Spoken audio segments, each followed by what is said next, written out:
Hello दोस्तों, मैं नसीम अख्तर और आप देख रहे हैं मेरा यूट्यूब चैनल नसीम के साथ।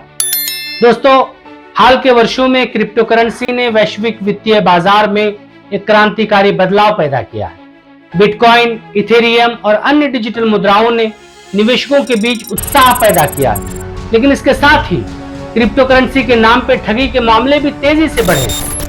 कई फर्जी कंपनियां और जालसाज लोगों को आसान मुनाफे का लालच देकर उनकी मेहनत की कमाई लूट रहे हैं। फर्जी कंपनियां अक्सर निवेशकों को कम समय में 2 गुना 3 गुना मुनाफा देने का वादा करती हैं। ये वादे आमतौर पर अवास्तविक होते हैं और निवेशकों को लुभाने के लिए किए जाते हैं। कई कंपनियां पूंजी स्कीम के तहत काम करती हैं, जहां नए निवेशकों से लिया गया पैसा पुराने निवेशकों को रिटर्न के तौर पर दिया जाता है। जब नए निवेशक कम पड़ने लगते हैं, कंपनी रफू चक्कर हो जाती है।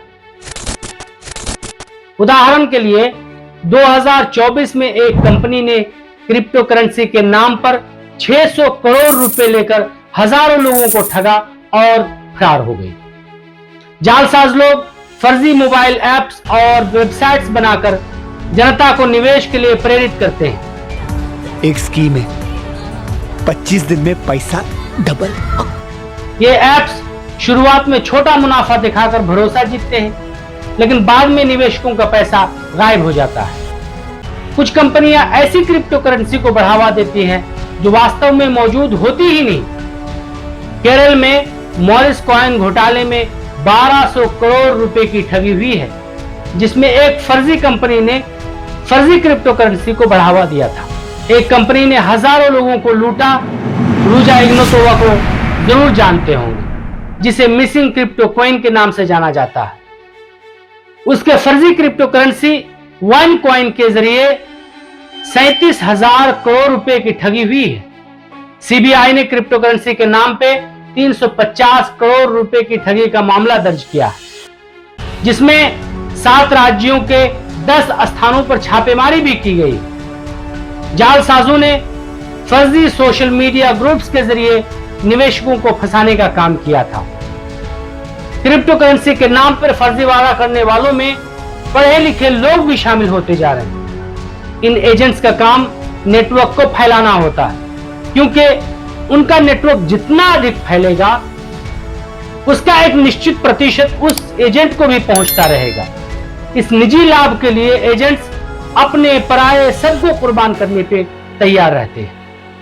निवेश करने वालों को भी इतना अंदाजा नहीं होता कि अगर कंपनियां इतना मुनाफा कमा सकती हैं, तो कंपनियों को आपकी जरूरत क्या है? कंपनियां आपको अपना मुनाफा क्यों बांटेगी? वो अपना साम्राज्य क्यों नहीं खड़ा करेगी? और अगर कंपनी के अंदर इतनी क्षमता नहीं है कि अपना मुनाफा कमाए, तो फिर आप ऐसी कंपनियों में निवेश क्यों करना चाहते हैं? पैसे ऐंठने के तरीके और सब ठगी के रास्ते हैं, जिनसे हमें और आपको सचेत रहने की जरूरत है। आप ऐसी कंपनी में निवेश हरगिज ना करें जिसको या जिसके मालिकों को आपने ना देखा हो और ना आप उन्हें जानते हो। दलालों की बात पे भरोसा बिल्कुल ना करें। अगर आपको किसी कंपनी में निवेश करना ही है, तो आप ये पहले समझ लें कि कोई भी रिप्यूटेड कंपनी अपने एजेंट्स आपके द्वार तक नहीं भेजती। कोई भी व्यक्ति अगर क्रिप्टो करेंसी के नाम पर निवेश के लिए आपको प्रेरित करता है, तो आप समझ लीजिए कि वो एक निश्चित रूप से नेटवर्क मार्केटिंग का एजेंट है, जो आपकी गाढ़ी मेहनत का पैसा बर्बाद करने के लिए तुला हुआ है। अगर आप किसी कंपनी में निवेश की इच्छा रखते ही हैं, तो सबसे पहले किसी भी कंपनी या प्लेटफॉर्म में निवेश करने से पहले यह जरूर जांच लें कि वो कंपनी सेबी या अन्य नियामक प्राधिकरणों के साथ पंजीकृत है या नहीं है। इस संबंध में किसी फर्जी कागज पर भरोसा न करें, बल्कि स्वयं सेबी के वेबसाइट पर जाकर उस कंपनी के बारे में आप चेक कर लें। जो कंपनी भारत में सेबी के साथ रजिस्टर्ड नहीं है, वो भरोसेमंद नहीं है।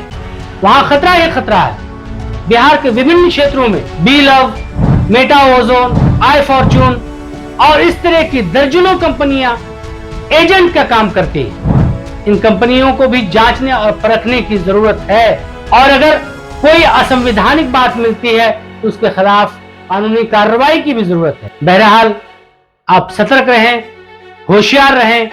कदम कदम पर आपको ठगने और लूटने के लिए लोग बैठे हुए हैं, इसलिए आप जहां भी निवेश करें सोच समझकर और पूरे जांच पड़ताल के बाद ही करें। आज के लिए बस इतना ही, फिर मिलते हैं अगले एपिसोड में। धन्यवाद।